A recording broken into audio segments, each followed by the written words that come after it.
Hello friends, let's talk about word choice.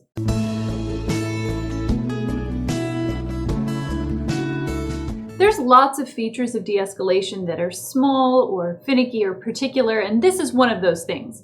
Small things are very important in de-escalation, however, and this is one of those times, so we're going to get pretty far into vocabulary. Our choices when we speak have a significant influence on how successful that speech is. The construction of our sentences changes their context and their subtext, and that's something we need to be extremely aware of. As always, remember rule number 1 of de-escalation. It is not about you. We are speaking with someone who is escalated, and we need to ensure that our language reflects that. This means that now is not the time for $5 words. You're a smart person and you can express yourself with great specificity and detail, and now is not the time for that because a de-escalation conversation is not about you. We must adjust our speech to match the person with whom we are speaking. If this is someone who leans a lot on their education when they're stressed and they become sesquipedalian, then feel free to lean into that. Be as esoteric as they are. However, if, like most people, the escalated person becomes less articulate when they're stressed, then you're going to have to rein yourself in. Part of being a good de-escalator is being able to portray yourself as non-threatening. This means non-threatening to their pride as well as to their person.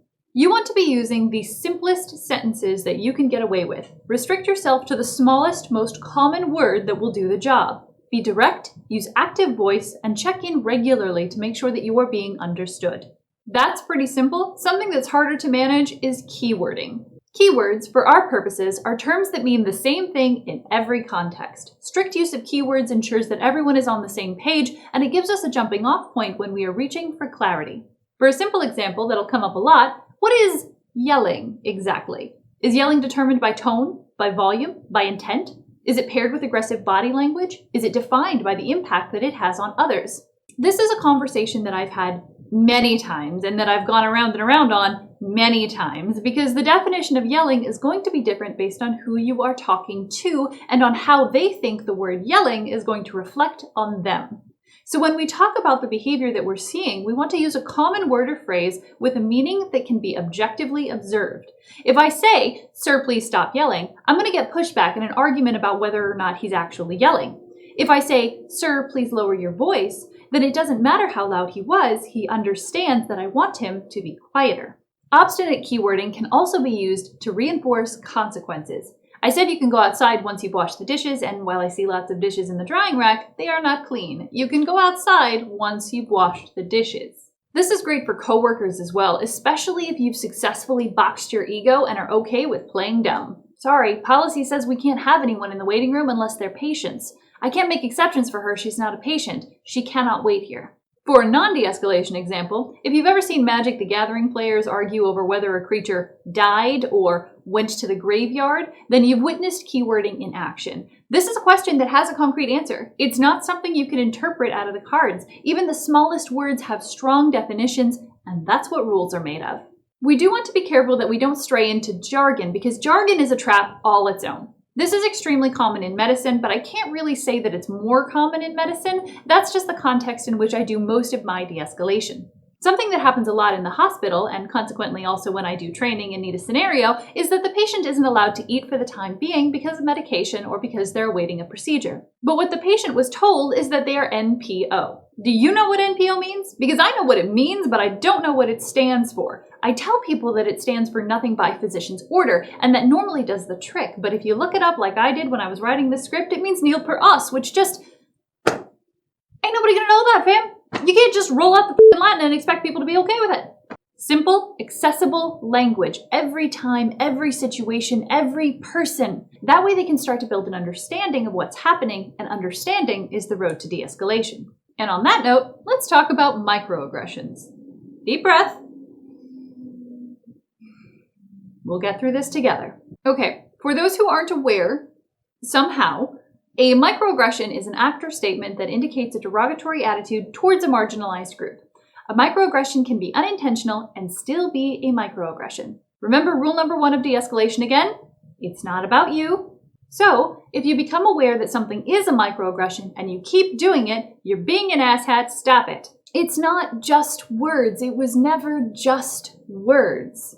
Some examples of microaggressions against women: not letting them carry things, interrupting, trying to finish their sentences, assuming that a woman in a situation cannot be the authority in that situation, bringing anything family or domestic related into a non-family or domestic situation or conversation, such as the eternally hated personal questions that are excused as just being friendly, such as, how many kids do you have?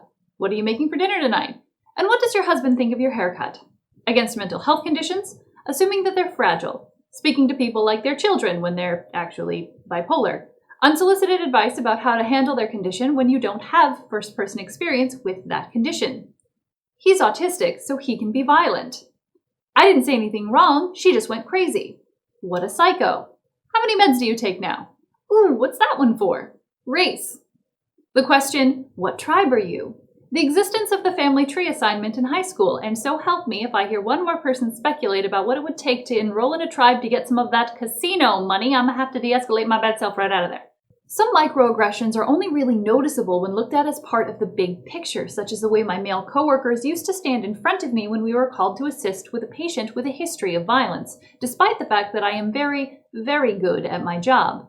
They didn't even notice that they were doing it, and once wouldn't have been an issue. It was only when I noticed that it was every time, and that they would do it even if I was the lead de-escalator, leading to some weird situations where I was talking to someone through the narrow gap in between two other people, that I was able to articulate it. And, for examples that are outside of my personal experience, I solicited some friends for theirs. You have good manners. I don't know if you're from this country or not, but you have good manners. Being referred to as brother by someone who, first of all, normally pronounces the R's at the ends of their words, and secondly, who normally refers to folks as man or buddy.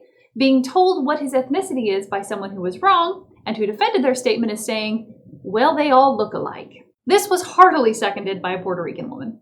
Being asked to teach people their presumed native tongue. The presumption of poverty and or government assistance. Presuming race by skin tone and co-opting minority culture due to geographic proximity. This monolithic look at race for political gain. The word exotic. I tried really hard to think of a use of the word exotic that doesn't make me die a little bit inside, and well, one friend just sent me this picture in response to my question, and this lovely comment that I'm going to read in its entirety because goddamn. Microaggressions while working in retail/food service. 1. Having your coworkers refer to black customers as your homegirl. By the way, my entire staff knew I wasn't from this state and had just moved here. 2. The one time I was working with a mostly black female crew, customers regularly commented on how nice it was to see you sisters working together.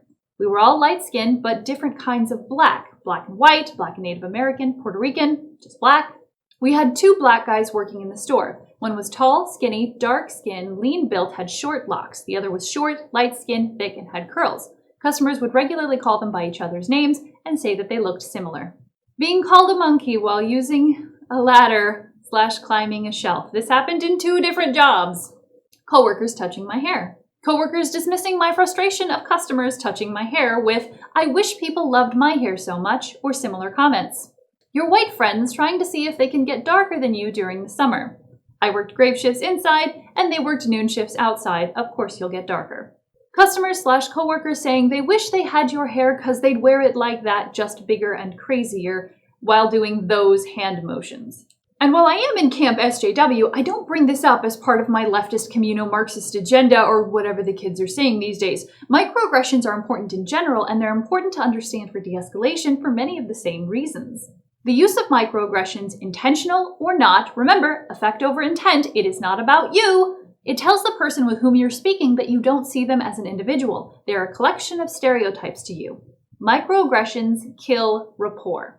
If this is something you're looking to improve on, and I sincerely hope that it is, because I'm confident that we can all do a little improving, or a lot of improving as the case may be, I have no easy advice for you.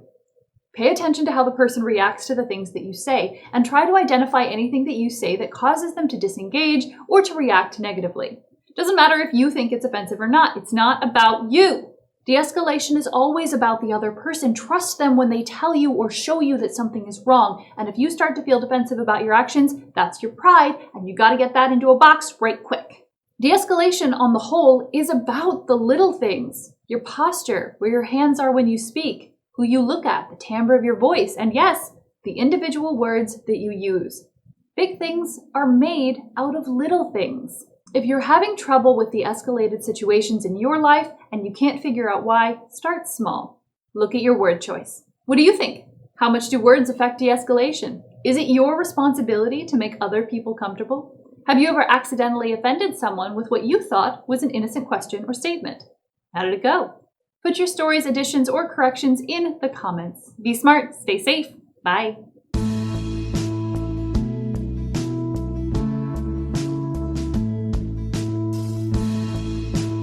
We're just going to have some shadow on the back wall today because I don't feel like